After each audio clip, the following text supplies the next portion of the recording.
Gas भरी जाएगी 290।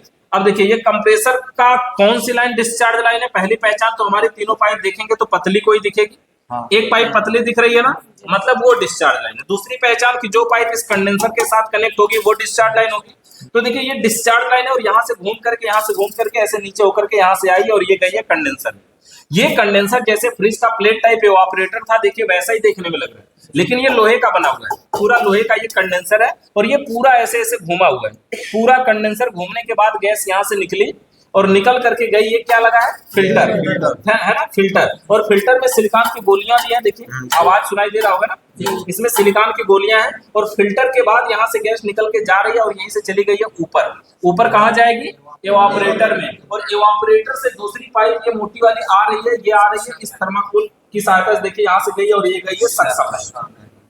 तो ये हुआ मैकेनिकल सिस्टम इसका। ये इसका कंडेंसर फैन है जो हमें दिखाई दे रहा है। यहाँ पे थर्मोस्टेट वगैरह लगा होता है। हम सप्लाई की बात करें तो सबसे पहले ये हमारी मेन लीड है, ये मेन लीड है। ये मेन लीड का पावर देखिए, लीड यहाँ से अंदर आई है और गई है यहाँ। यहाँ एक कनेक्टर लगा के दूसरे पॉइंट में आउट हुई है, यहाँ रेड और ब्लैक कलर के दोनों वायर हो गए, मतलब ये दोनों सप्लाई वायर है। अभी इसमें देखिए रेड और ब्लैक कलर के जो वायर है, यहाँ से तार गया इस लीड में और ब्लैक कलर का तार हम एक तार के साथ पहले खोजते हैं। ये ब्लैक कलर का तार देखिए कहाँ गया, इंडिकेटर है। रेड वाला भी इंडिकेटर में गया है, यानी ये दोनों तार सीधा इंडिकेटर में गया है, मतलब ये इंडिकेटर मेन पावर सप्लाई को संकेत करेगा, है ना। अच्छा, यहाँ से आया डायरेक्ट हमारी सप्लाई, ब्लैक कलर का एक तार आया, लेकिन यहाँ से दूसरा भी निकल के जा रहा है। अब दूसरा जा रहा है इसी वाली लीड में और यहाँ से देखिए दूसरा तार, एक तो ये गया है, दूसरा ये आ रहा है, वहां से आ रहा है। वो चाहता तो यहीं से इधर कर लेता, है ना, वहां से कर रहा है। मतलब क्या हुआ कि वो जोड़ना नहीं चाहता तो इसलिए वहां से कर रहा है। वो चाहता तो यहीं से ब्लैक इधर कर लेता, लेकिन वहां से ला रहा है, कोई बात नहीं। ब्लैक लेकर के आया यहाँ पे और ये दूसरी लीड है और ब्लैक कलर का यहाँ से आया और यह एक जंक्शन बन गया। इस लीड में एक ब्लू कलर का तार है, ये लीड गई, ये कहाँ देखिए हमारी पंखा के लिए। मतलब न्यूट्रल सीधा सीधा गया इंडिकेटर में, वहां से आया है तो गया है पंखा में, और यहीं से एक तार इधर भी लेकर के जा रहे हैं। इसको देखिए कहाँ जोड़े हैं, रिले में।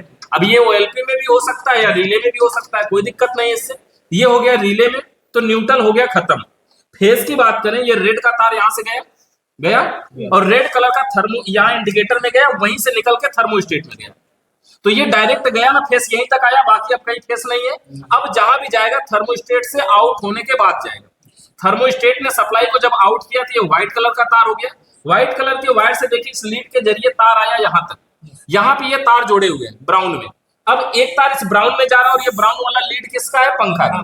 तो पंखा में न्यूट्रल भी हो गया, फेस भी हो गया। अच्छा, ये पंखा में न्यूट्रल भी हो गया, फेस भी हो गया, और यहीं से ब्राउन वाले से एक तार निकल करके देखिए और जा रहा है इधर ओएलपी के लिए, यानी ओएलपी में भी गया हमारा। तो थर्मोस्टेट और हमारा ये ओएलपी भी कनेक्ट हो गया। अब मामला एक और है कि इसमें जो रिले प्रयोग किया गया वो थोड़ा दूसरे तरीके का। उससे पहले हम इसको एक बार चालू करके आपको दिखाते हैं और इसका एम्पियर टेस्ट करवाते हैं कि कितना एम्पियर लाइट ले रहा है, ठीक है। तो क्लैंप मीटर यहाँ है, वो है, इसमें हम पावर देते हैं। सबसे पहले पावर देते हैं और देखिए हमने पावर दे दिया, प्लग में लगाया, स्विच ऑन कर दिया। कंप्रेसर तुरंत चालू होगा, 3 मिनट का तो कोई लफड़ा है नहीं, क्योंकि जब पीसीबी से चलता है तब ना 3 मिनट की बात है। अब देखिए यहाँ पे हम पावर चेक करते हैं, ये हमारी मेन सप्लाई है ना, इसी में चेक कर लें ये कितना एम्पियर लेगा। 1.5 एम्पियर के करीब लिखा था ना, 0.17 एम्पियर ले रहा है। थोड़ी देर रनिंग करने के बाद 0.6 एम्पियर के आसपास ये आ जाए, मतलब 1.5 एम्पियर ये लाइट ले रहा है ना। मतलब लाइट का खर्च थोड़ा ज्यादा ना फ्रिज की अपेक्षा। समझिए जो हमारी inverter fridge double door fridge है, 0.4 एम्पियर में काम कर रही है। इतना में तो 4 फ्रिज काम करती, जितना ये अकेले ले रहा है ना। तो इतना देखिए इसका करंट है, देखिए 0.1.6 हो गया है। 1 पॉइंट थोड़ी देर और चलेगा। जैसे कोई भी चीज हो, जब रुका हो तो शुरू में उसको रनिंग करने के लिए थोड़ा ज्यादा पावर की जरूरत पड़ती, बाद में नॉर्मली काम करने लगता है। ये इंडिकेटर ग्रीन कलर का है, जल रहा है, लेकिन ग्रीन कलर का इंडिकेटर वैसे होता है कि सिस्टम को संकेत करने के लिए, लेकिन यहाँ पर ग्रीन कलर का पावर को संकेत करने के लिए लगाया गया, मेंस में लगा हुआ है। ये ऐसा नहीं कि थर्मोस्टेट कट कर देगा तो ये बंद हो जाएगा। इसमें दोनों न्यूट्रल फेस डायरेक्ट है, मतलब ये हमेशा जलेगा। क्लियर है ना। अब देखिए इसको हम एक बार बंद करते हैं और इसके अंदर जो नई चीज है हमारी, हमने अब तक बहुत सारा कंप्रेसर वगैरह सब कुछ देख ही लिया है। इसमें जो हमारे लिए नया मिला है वो मिला है ये रिले, और एक चीज और है कैपेसिटर। ये हमारी रिले है। अब रिले के अंदर हम एक चीज पहले दिखाएं, वैसे तो देखने में आपको ये नॉर्मल सा रिले दिख रहा है ना। अब हम इसकी पिनों को निकाल देते हैं। पहले नॉर्मल सा रिले दिख रहा है, इसके पिनों को निकाल देते हैं, ये तार को भी खोल देते हैं। आप इसको फिर से बांध देना। अब ये रिले है, अब तक आपने जितना भी रिले देखा उस रिले से हमने ये बताया था इस रिले में कि एक साइड की दोनों पिने एक ही होती है, दूसरी साइड की दोनों पिने एक नहीं होती। लेकिन ये कैसे पता चले कि इसका एक ही है कि अलग है? क्या इसको चेक करना ही जरूरी है? तो ऐसा नहीं है। इसकी पिनों को देखिए, ये पिनों की साइज देखिए और इधर की पिनों की साइज देखिए, क्या कुछ डिफरेंट लग रहा है? एक साइड की पिने मोटी है, दूसरी साइड की पतली है ना। जिधर की मोटी है वो दोनों एक होती है, जिधर की पतली है वो दोनों अलग होती है। जब भी आपको ऐसा रिले मिले तो उसमें अगर एक साइड की जो दोनों पिने हैं अलग हो और दूसरी साइड की पिने अलग हो तो आप ये समझ सकते हैं कि ये नॉर्मल रिले नहीं है, कुछ डिफरेंट है इसमें। तो इसको चेक कर लेना चाहिए, है ना। तो एक साइड की दोनों पिने एक है, दूसरी साइड की दोनों पिने अलग है, नीचे वाला दोनों कंटिन्यूटी में आएगा, है ना। एक बार हम इसको चेक करवाते हैं।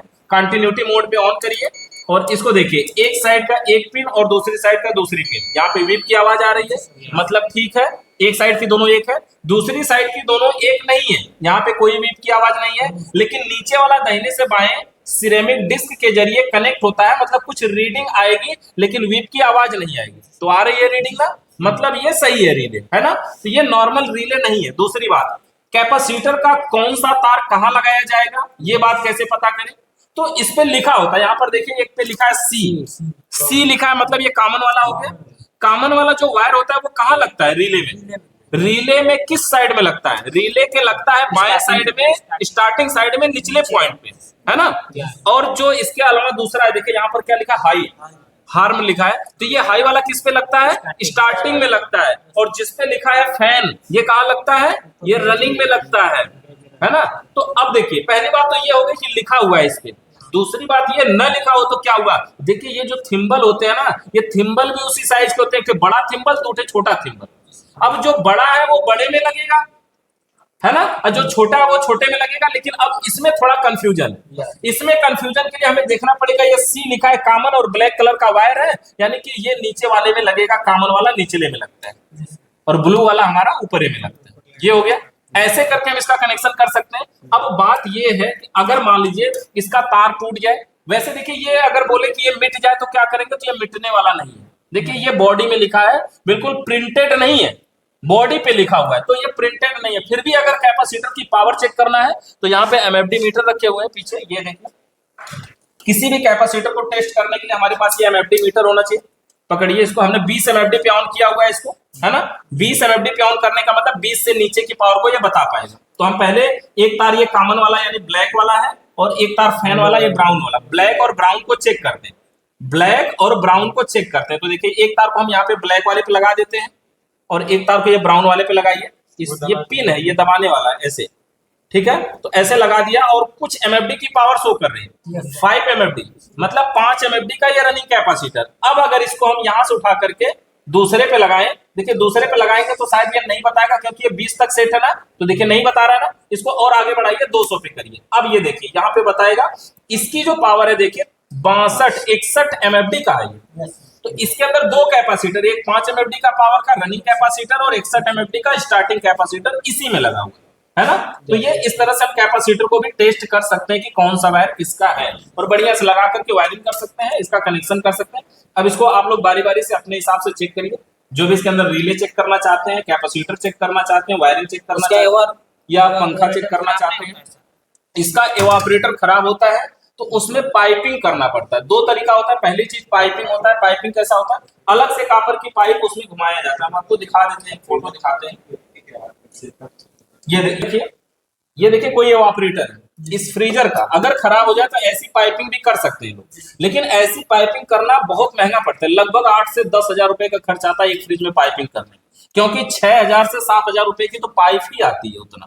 और उसके बाद उसमें जब पाइपिंग करेंगे तो फिल्टर चेंज करेंगे, कैपलरी चेंज करेंगे और गैस भी चार्ज करेंगे, है ना। तो इतना काम करना पड़ेगा, पहला तरीका। दूसरा एक और होता है, जो फ्रिज का एवापोरेटर होता है ना, वो प्लेट टाइप, उस प्लेट टाइप एवापोरेटर का खुला हुआ रूप भी आता है, वो इतना बड़ा मिल जाएगा। मतलब वो प्लेट हमें ऐसा मुड़ा हुआ मिलता है ना, बॉक्स के जैसा बना हुआ, अगर उसको खोल दिया जाए तो वो लंबा इतना बड़ा बन जाएगा ना। वैसा प्लेट लगा के बॉडी में चिपका दिया जाता है, वो सस्ता पड़ता है, लेकिन ठंडा उतना बढ़िया वो नहीं कर पाता।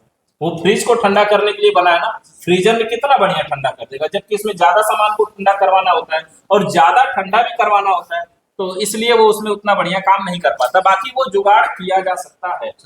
हाँ बोलिए। फिल्टर को बदलना तो यहाँ से वेल्डिंग खोलेंगे और यहाँ से खोलेंगे और जोड़ देंगे, दूसरा क्या दिक्कत आई? मुझे लगा ये लोहा। अगर ये लोहा भी है, अगर यहाँ से काट भी देते हैं, मान लीजिए यहाँ से काट दिए तो यहाँ जोड़ देंगे फिल्टर। अगर क्या हो, लोहा और कॉपर की वेल्डिंग हम फ्रिज में नहीं सीखे, वहां पे फ्लक्स पाउडर लगा के जोड़ना होगा। अरे आराम से जुड़ेगा एकदम। देखिए यहाँ वाली पाइप भी तो जोड़ना पड़ेगा, और जब भी हमें पाइप को काटना चाहिए तो कापर के पास से काटना चाहिए, इसको छोड़ देना चाहिए।